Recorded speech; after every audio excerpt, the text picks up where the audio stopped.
Hi, I'm Katie Neitz with Runner's World magazine, and recently I had to go through physical therapy for help to get over a chronic injury I was suffering from. And while I was in physical therapy, I found out that I was doing some common strength training exercises incorrectly. Now, whether you're an injured runner like myself who's trying to get better, or you're a healthy runner who's trying to get stronger, it's really important to do your strength training exercises with proper form. So I'm here today with my physical therapist, Craig Souders of Lehigh Valley Health Network, who's a marathon runner, and he's going to talk a little bit about the exercises that we're going to demonstrate for you today. So if you're wondering if you have gluteal weakness, there's actually a very simple test you can do at home. All you need is a mirror. And the test that you're going to do is a single limb squat. And we'll talk about some of the things that you should look for. And if you have some of these deficits, it probably indicates that there's room for improvement and you need to do some strengthening exercises. I'm going to have Katie demonstrate some common faults that we see with this, is that the knee migrates inward compared to this bone right here or the position of your second toe. The other thing we often see is that the knee comes very far forward in relationship to the front of her foot. It really should stay back. So as she comes into the correct position, this is what we're looking for. If you look like this, that's great. Maybe you don't have that much work to do. But if you don't and you have some of those subtle movements, it really does indicate that there's room for improvement in your gluteal strength. And we've got some simple exercises that can help with that. Now that you've done your single limb squat test and you've identified that you may have some weakness in your hip, we're going to start with the most basic, probably the most important one, and also the one I think that has the most chance to make a mistake because it does appear to be such a simple exercise, and that's the clamshell. The starting position is this, and what you're simply going to do is keeping your ankles or feet together is you basically lift the knee up and away from the other knee, which is a rotational movement through your hip which targets gluteus medius to make this move happen. The mistake that most people make as the leg comes up is that the pelvis rolls back, which reduces the amount of activity that gluteus medius is doing, which is counter to what we're trying to do. So come on back down. To do it correctly, we have to roll the hips about 30 degrees forward, and you must absolutely keep the pelvis still. Now, as I hold her ankle and her hip, she's going to lift that knee up in the air, higher, higher, higher, good, and down. And as she does that, I feel some pressure as she comes back into my hand. If you are at home without a physical therapist standing with you, the best thing to do is actually lay against a wall and do this exercise. As the hip rolls forward, the top of your gluteals or your butt should come off the wall while the bottom remains in contact. As you do the exercise, if you roll back, you'll get some contact on the top of your hip. You'll feel that as you push into the wall. You're doing the exercise incorrectly if that happens. You absolutely need to keep the pelvis forward because that's what targets gluteus medius, which is what we're after. Now that you've mastered the clamshell exercise and you're feeling stronger in your hips, we're going to go to the next progression, which is a side bridge, or sometimes called a side plank. This exercise is going to work some of your abdominal muscles, but also into your hip and your gluteal muscles as well. Again, the fundamentals are the same. We're working that stance leg and keeping our torso very straight. There are some common mistakes that people make with a plank, and probably the first one is that this upper arm, the hand is down on the table, helping to assist you lift into the plank. And what that does is it creates some rotation up in your torso. And again, we don't run rotated, we try to run straight. So we're going to take that hand and put it up on your hip. The other thing that's important is it's very easy to get a little bit of a bend or a C shape in your body through your hips. So you need to think about bringing your hip forward to get in a very straight line through your torso. When we run tall and we run straight. So we want to encourage those same positions as we do this exercise.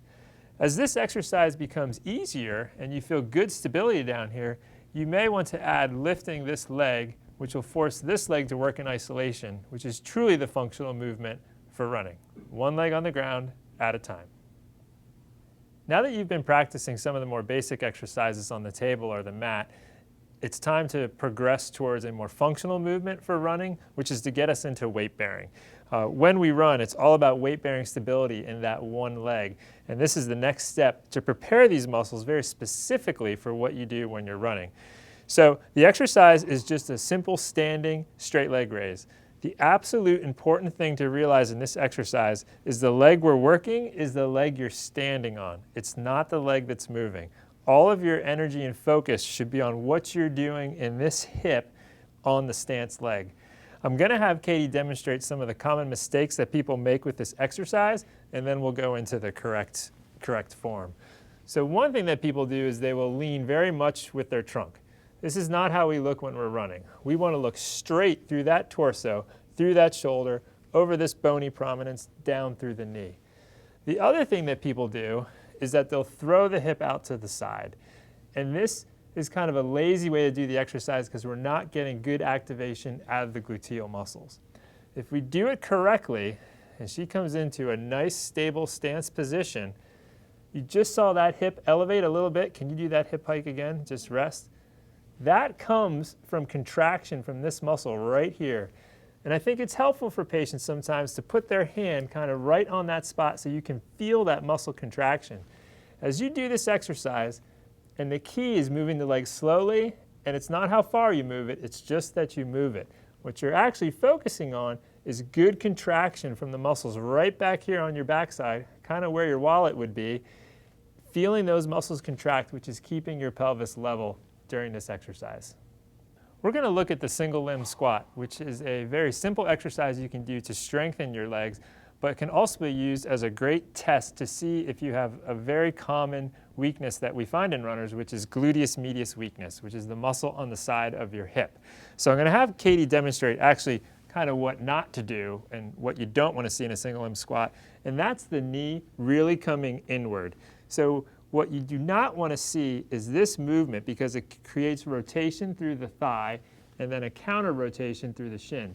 And your knee is left in the middle to adapt with that and can put a lot of stress on your IT band, can give you kneecap troubles, and can also cause and contribute to the injury that Katie had, which was a hamstring problem. Now we're going to have her demonstrate this correctly, and what you really want to see, and I would recommend you do this in front of a mirror, is that the kneecap stays right over the second toe, and there's a bone right here on the front of your hip underneath your belt, and they should stay in a nice straight line. If you see that, that indicates good stability from your hip, and this is what we need your hip and these muscles to do during the running stride. As we continue to work through these strengthening moves, we're now going to take it to a further progression, which is the lunge, which is a very common exercise that many people are doing in their homes and in the gym. For the runner, again, it's very important to do this exercise correctly.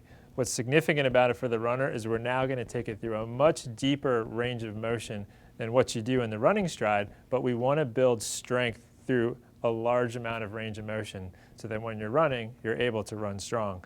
Again, I'm going to have Katie demonstrate the wrong way to do a lunge, and I'll point some things out. And she's going to go ahead into a back lunge.